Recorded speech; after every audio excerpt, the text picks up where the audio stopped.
ఫ్రీగా మైనింగ్ చేస్తూ టోకెన్స్ తెచ్చుకొని డాలర్స్లోకి మార్చుకునే ఒక బెస్ట్ ఆప్షన్ గురించి ఈ వీడియోలో క్లియర్గా ఉంది.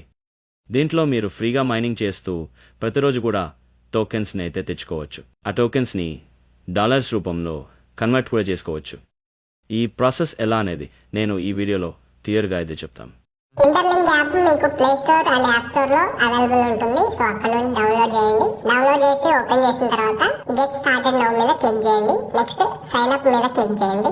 ఇక్కడ డైస్ సింబల్ కనిపిస్తుంది కదా, అక్కడ క్లిక్ చేస్తే ర్యాండమ్ గా ఒక ఐడి అనేది అయితే మీకు జనరేట్ అవుతుంది. ఒకవేళ జనరేట్ అవ్వకపోతే మళ్ళీ డైస్ మీద క్లిక్ చేయండి. జనరేట్ అయ్యేదాకా డైస్ మీద క్లిక్ చేస్తూనే ఉండండి. వన్స్ జనరేట్ అయిన తర్వాత కంటిన్యూ మీద క్లిక్ చేయండి. ఇక్కడ 6 డిజిట్ పాస్వర్డ్ ఇవ్వండి. ఈ యాప్ లోకి ఎంటర్ అవ్వడానికి ఒక లాక్ లాగా ఉంటది. అండ్ పాస్వర్డ్ ని మళ్ళీ రీఎంటర్ చేయండి. రీఎంటర్ చేసిన తర్వాత సైన్ అప్ మీద క్లిక్ చేయండి. సైన్ అప్ మీద క్లిక్ చేసిన తర్వాత సైన్ అప్ విత్ జీమెయిల్ మీద క్లిక్ చేయండి. మీ జీమెయిల్ మీద ట్యాప్ చేసిన తర్వాత అకౌంట్ అయితే క్రియేట్ అవుతుంది. వన్స్ లాగిన్ అయిన తర్వాత యాప్ ఇంటర్ఫేస్ ఇలా ఓపెన్ అవుతుంది. యాప్ లో ప్రొఫైల్ ఐకాన్ మీద క్లిక్ చేయండి. ఇక్కడ నాట్ వెరిఫైడ్ ఎట్ అని కనిపిస్తుంది కదా, అక్కడ క్లిక్ చేసి నెక్స్ట్ మీద క్లిక్ చేయండి. ఇక్కడ ఫేస్ ఐడిని వెరిఫై చేయండి.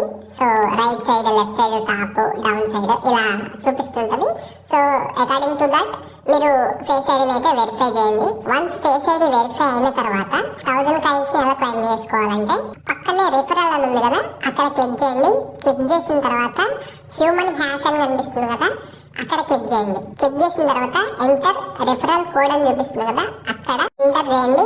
ఎంటర్ చేసి పక్కన సబ్మిట్ మీద క్లిక్ చేయండి. అది గ్రీన్ కలర్ రాగానే కింద మైన్ యువర్ ఐపీఎల్జీ అని కనిపిస్తుంది కదా, అక్కడ క్లిక్ చేయండి. 1000 కాయిన్స్ మీ అకౌంట్ కి ఆటోమేటిక్ గా యాడ్ అయిపోతాయి. నెక్స్ట్ హోమ్ స్క్రీన్ కి రండి. హోమ్ స్క్రీన్ కి వచ్చిన తర్వాత మళ్ళీ మైన్ మీద క్లిక్ చేస్తే మీకు ఇంకో 30 కాయిన్స్ వస్తాయి. So next mining session 3 hours అని చూపిస్తుంది కదా, మళ్ళీ 3 అవర్స్ అయిపోయిన తర్వాత మనకి నోటిఫికేషన్ వస్తుంది మైనింగ్ సెషన్ కంప్లీట్ అయింది, మళ్ళీ మైనింగ్ స్టార్ట్ చేయండి. అలా 4 అవర్స్ ఒకసారి మనకి నోటిఫికేషన్